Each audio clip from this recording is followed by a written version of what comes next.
Yo, what up? This is another edition of your favorite podcast, Channel Zero. Today I have my very great co-host, Young Trev, and it's your boy 40 Plus. Now today we are going to review so much. We got a lot. Quavo album came out. We're going to give you some ideas and some thoughts about that, as well as we got some movie news as well. So, I personally, let's start with Quavo's album because this is just at the top of the list for me. I thought it was good. I thought that if you like that club music, like that feel, you're getting all of that, right? Mm-hmm. You got all the features there. You had like Travis on there, and you had Drake on there, and I think he was going at Nicki a little bit, but that's kind of sidebar. But let's pop it off. Tell me what you think of it. So this is his first solo album outside of the Amigos, Right? And I was gonna drag his ass, but I'm gonna give some leeway because it is his first solo album. Nice. So I'll give a learning curve on that. But I guess my biggest gripe with this album is that it literally sounds like Amigos' album without the other Amigos. I feel like if you want to be a solo act coming out of a group, I want to know what you sound like, not what you sound like when you were with a group. Mm-hmm. You know what I mean? Like, so he wasn't original enough. You could say that. I just want to know like what can you do outside of them? Like, don't sound like I needed to hear "Mama" in the background. Like, I want to know, like, you know what I'm saying? Like, that's what I was waiting for. Like, when I'm hearing his tracks and stuff, I mean, they all sound the same, which, I mean, most of the time it works for them. But I feel like it works for them when it's a them. Yeah, it's I get that. It's not a them. It's a him. Like, but you got to think about this though. Quavo is the idea man and the hook man for their group, right? So you have to project or see like, he's gonna give you a whole bunch of hooks on this album. He's not gonna spit that much. He might sing a little bit. That's his thing. He'll do the hook and he'll sing, which is fine. I liked it. You know what I mean? Like, because I knew what I was gonna get. You know what I mean? Like, you can look at like Offset mixtape he did with Metro Boomin. Mm-hmm. He's the spitter. Takeoff is another spitter. So that's why they kind of collab like that. But yeah, I liked it. I mean, the shit was fire.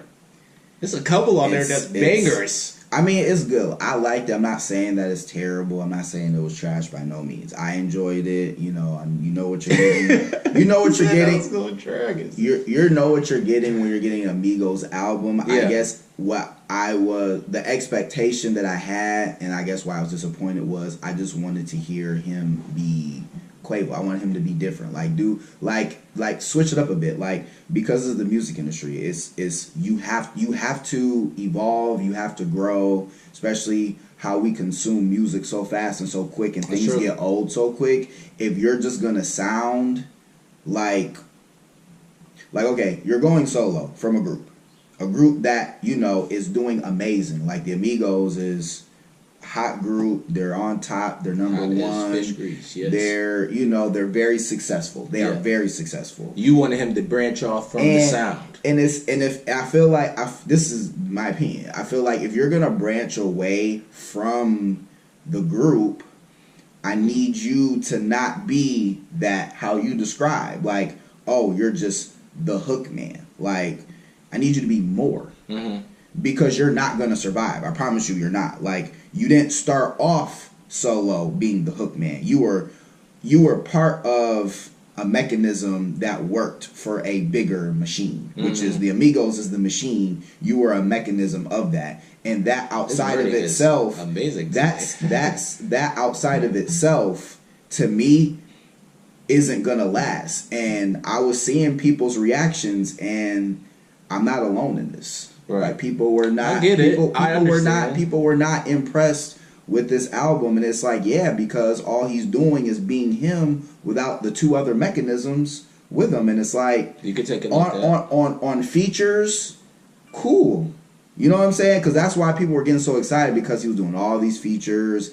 He was killing the features, and it's like, yeah, but when you're talking about an album, man, when you're talking about a whole body of work by yourself, right? Like, we want to know who Quavo is, and to me, all you showed was, I'm a member of the Amigos that's rapping by himself right now.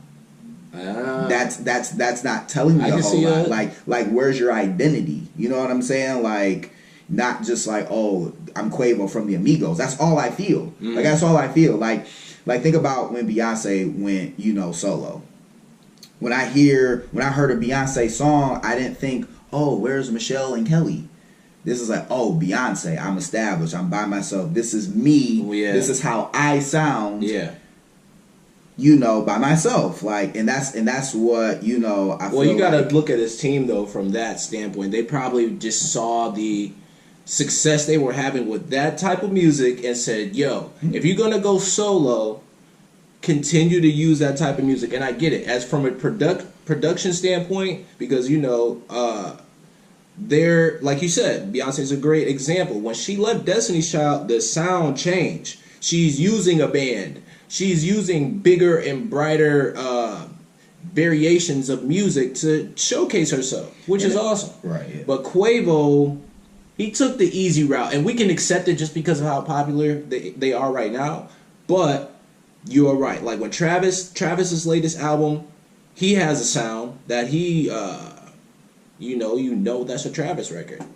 Right. And that's different. See, and that's what goes back to before. Like, Travis has always been by himself. He has his sound, and you know what you're getting with Travis because it's him by himself. Right. But when you're coming, like, first of all, it's really hard to go solo coming from a group. So that's what I'm saying. I'm giving him leeway. You gonna tell him about your time in the rap group?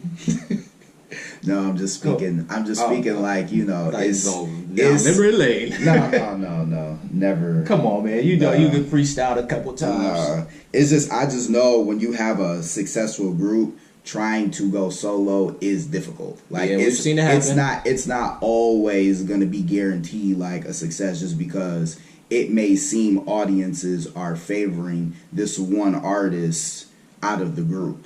It's not always going to translate every time because if your music sounds, I guess, too redundant or you're not fulfilling what fans think, like, okay, we want to, like I'm saying, like, I'm like, people want to know who you are outside of the group. If we feel like you're not that much outside of the group, you're not gonna have too much success, even if you do sound the same. Like he was doing everything right that I guess the Amigos would do if they want to be successful because people are liking that kind of sound. But if you're liking that kind of sound and you were with a group and now you're by yourself, I don't. What if he is the Migos sound? He's not. But let's just flip the coin for a minute. What if he's the Migos sound and Offset and Takeoff? Whatever the fuck his name is, I don't know. I just heard him I heard him doing ad libs through the whole thing too, and he's like, "Mama, that's his whole thing." And so it's like, what if Quavo is Migos sound, and then they just flow on it, and then Offset come out with something totally different? Maybe they're the other members that It's like a BBD syndrome, like it was New Edition. I think them collectively, because they feed so well off of each other, is why they're so good and why they're so successful. I don't really feel like one has more sound than the other, I guess. Like, I can't really say like, oh, without Quavo there's no Migos, or oh, without Offset there's no Migos, or even Takeoff. Like, they all have like their own kind of like thing that makes the group work, which is good. That's cool. Like, when the group is fine. Like, it's not, the issue isn't the group, it's you outside of the group. Like, okay, you are now standing by yourself. What are you gonna do? Like, show me something. And to me, I didn't really see too much. Like I said, he's getting some leeway. I'm giving him a learning curve. It's his first solo album. He's gonna hear some criticism. He's gonna know, what mistakes. Okay, maybe I can do this next time. Maybe I can do that next time. So, I mean, but for what it was, enough of the criticism. For what it was, I enjoyed it. I like it. I like how the Amigos sound. They have hype songs that, you can turn up. you know, do a little dance to and stuff. Like it's cool. It's cool. It's just I guess why I feel like I'm being so hard is because I feel like all three of them are so talented. I am expecting more. Like I am expecting you to do more. Like, you know, I feel like I feel like the album could be better.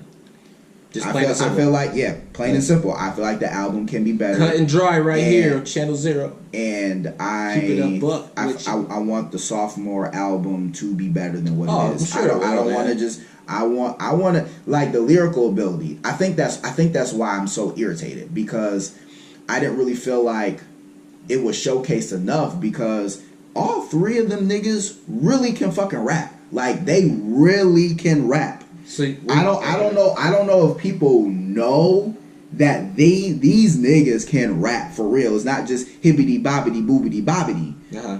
They can rap, man. They have bars, and it's like, I want to see that. Like I want you to bar me to death. Well, you looking at it from a different perspective, because Migos are not lyrical. They are hype. They're hype. That's how. That's how. And I feel like as a hip hop historian, kind of, you know, like you grew up in the '90s. You know what I'm saying? You know what the golden age of hip hop was, but they're doing what works. But I know that lyrics still do stand. Lyrics still do stand. If you have some tight lyrics, can't nobody deny that. I mean, lyricists. 2 Chainz is successful. He's a lyricist. Mm-hmm. Kendrick, Cole. I mean, you being a lyricist doesn't mean that you're not going to be success, because all these ABC 1, 2, 3 rappers is making it, and it's like, I see that they have that ability and potential. Use it, please. Do it. Mm-hmm. Do it. Like, you know what I'm saying? Like you said, they're doing what works. I don't just want that. Like, I want to see, like, okay, I want to see, like, okay, a safe bet. That's what it was. It was a safe bet. It was a safe bet. Mm-hmm. I want more risk. Yeah, I want more. You could have took more risk, man. I want more. Should have had Travis actually produce your.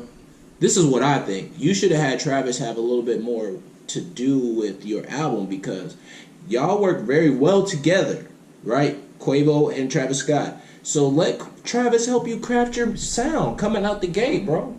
Because he's a risk taker in his music, and it doesn't sound like anything I've ever heard as far as just hip-hop in general, or even music in general, not even a genre.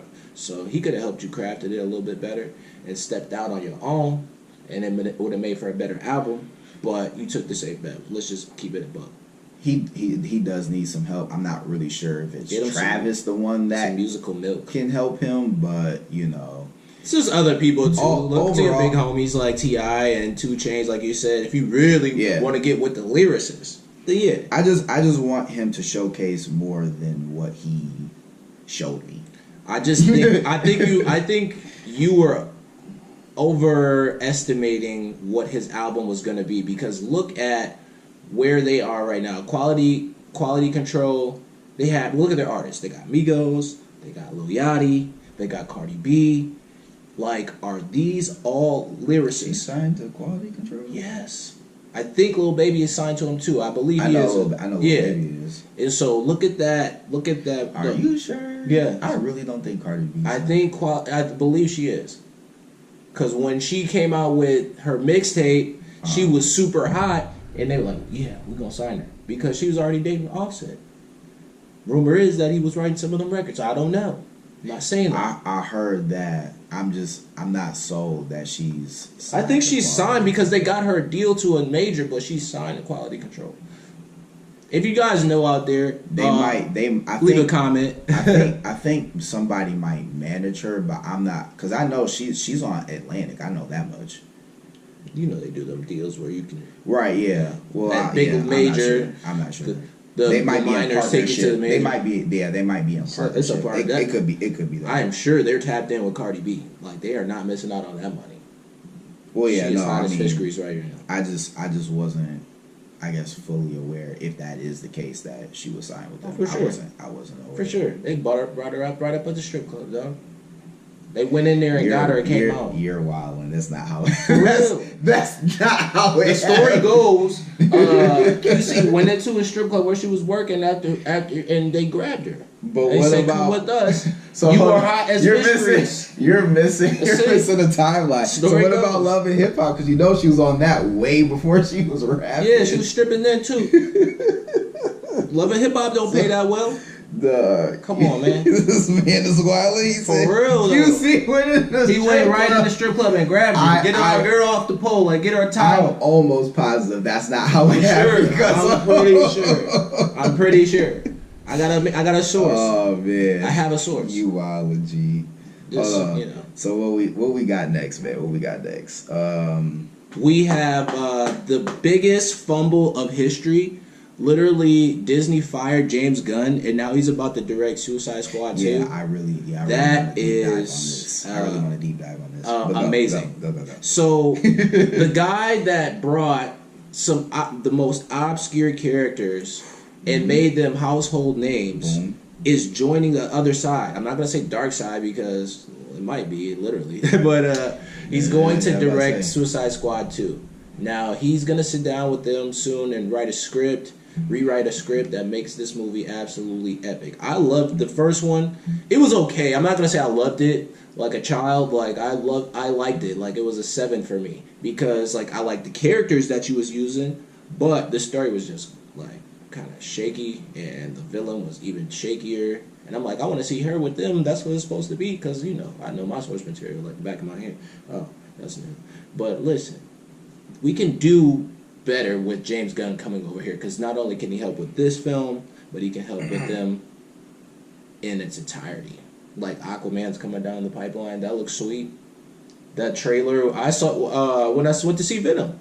When I went to see Venom, they did the Aquaman trailer on the Extreme. Right. I'm like, bruh, they got Black Manta in that motherfucker. Right. He is awesome. Yeah, I think them firing James Gunn biggest mistake was. I understand from a business standpoint. I understand why they felt they need to do it, but I also feel like there could have been a better way that they could have handled that situation besides going straight to the worst case scenario, which is firing him. Right. Because you know it's all revolved around some tweets he made like 7-8 years ago. Prior to working with Marvel, I'm sure if you come into the table, I would say, look, I did this. Which he did. That's the worst part. Right. Like, he was upfront about it.